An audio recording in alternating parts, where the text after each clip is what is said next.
ibi bintu tugiye kuganira n'ibyo abantu bari seriye bari serious sinshaka umuntu uza kubizamo mu buryo bwa blague kuko nshobora kurakara hano rwose ngahaguruka nkigendera turumva abantu bigiganiro giye benanira bagarahaguruka bakagenda ndibaza numvise inkuru ya caisse sociale ya RSSB kongera umusanzu kukuba kabiri eske barakuba kabiri umusanzu umushahara utiyongereye byo bivuze iki je nacyumvise buretse gato hari ikintu cya mbere abantu bitonde hari ibintu twagiye dukora abantu bagaceceka kuko ibintu by'ubukungu mu Rwanda abantu babifashe nkaho ari sakirirego ari ibintu bitaganirwaho wabivugaho narakubwiye ntibibazo dufite by'ubukungu bigiye gutangira ku manifesta ntiyashize imyaka mvuga nti RSSB uburyo ikoreshamo amafaranga y'abanyamuryango ubwabyo ni ibintu bitajyanye n'igihe turimo icyambere ni kimwe niba ufite ubwizigame bwawe RSSB gashora amafaranga mu mishinga yakabaye wowe kuko muri abagenerwa bikorwa wakabaye bona dividend kuri ayo mafaranga rimwe na rimwe hakaba imishinga RSSB ishoramo yizwe nabi gahomba ku buryo nk'ubwiza ukuri kw'igihe gishobora no kuzagera hakabura amafaranga y'abapansiyone iki nicyo kibazo rero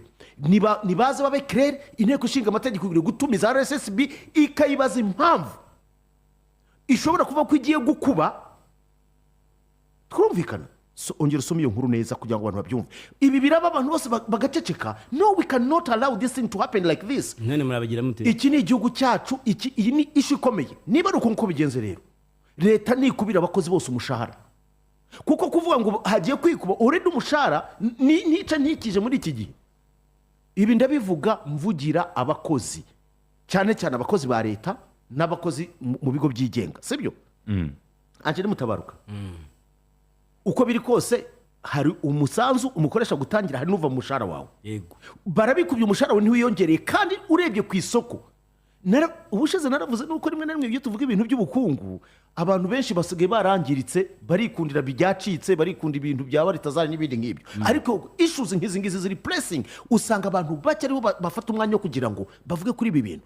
iyi biragaragara ko hari ikibazo gikomeye RSSB ifite mu micungire ntekereza ko itagenze neza y'imisanzu y'abanyamuryango this is clear bigaragara hari investment zakozwe ntekereza yuko ubwazo zari zimeze nko kwiyahura bakabasha kuyagaruza se binyuze mu gukamura abakozi ndabikubwiza ukuri kugeza no munsi RSSB ishobora kuba iri muri situation idashobora no kuba yakwishyura imisanzu y'abagiye mu zabukuru ni gute wowe urumva ibintu bifite logique kuvuga ngo ugiye gukuba ubwizigame umushahara ukiri wa wundi nese urayakubuye kuyahe urayakuye kuyahe urede abantu bararira ariko ndibaza inteko ishinga amategeko yacu what's wrong ibi ni ibintu mba mugomba guhaguruka inteko bayikubita umubare regagira izi sindika z'abakozi ziri baringa zirakora iki what is it ibi ni ibintu Angeli simbivuga mwebwe mushobora kuba mutabibona ariko ibintu ni ibintu bigari cyane ko umuntu yatungamo itoroshi umuntu agakubitamo igisitimu kirekire tukareba what is the problem economy yacu ifite ikihe kibazo bimeze bite erega KNC breka abanza asome iyo nkuru gato yumve ariko uraza kumva uribaza koko eske batekeza ko are we fools no ntago turi ibigoryi turi abantu batekereza inkuru iravuga ngo ikigo cy'igihugu cy'ubwiteganyirize RSSB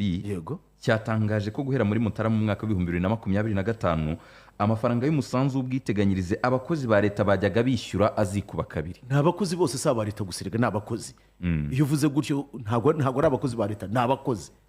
uzikuba kabiri rero uzikuba kabiri si umushahara uzikuba kabiri icyo nicyo kibazo aha niho mvuga yuko inteko ishinga amategeko yacu ikwiriye kuva mu bintu biri aho ngaho nihamagaze RSSB isobanura impamvu icya kabiri RSSB igomba kurebwa investment yakoze niba zarahombye duhere kuri ayo mazu yubatswe hano ntekereza ko ari igihombo ubwo se n'umugenzi w'imari ya leta uzajyayo ibi ni ibintu bishobora kuba bigenze bashireho urwego rwigenga ibi ni ibintu birenze kuba n'umugenzuzi w'imari ya leta kuko aho bigeze ari amafaranga ntago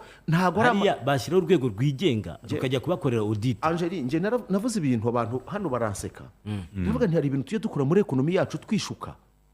ariko biratinda bikagaragara ndakubwiza ukuri yuko ntushobora gufata ubwizigame bw'abantu ngo ubushore mu bintu ubona bitazunguka ndabisubiramo ayo mafaranga urayatabye ntabwo ari mu kugaruka ikigaragara hari ikibazo gikomeye cyane narakubwiye nti hari igihe kizagira nabibwiye wowe abantu nuko batajya mu bintu tuvuga rimwe na rimwe bakavuga ngo ariko barabyumva bakaduseka ntabwo ari ukuduseka iyi navuye ko ingari point isaba gutekereza irasaba abantu batekereza eske ikibazo cyihuse ni iki cyabaye kugira ngo RSSB ikube sibyo umusanzu w'ubwiteganyirize inshuro ebyiri mu gihe umushahara wo wagumye ari wa wundi none se ejo bundi bakuba amassurance y'abamotari babasubije ngo iki ntibavuze ngo nibo bateze impanuka ngo zimaze kuba nyinshi ndabasa ntituze ibi bintu bibiri kubihuza kuko navuze ko twitonda impamvu bihuje mbabura ntubihuze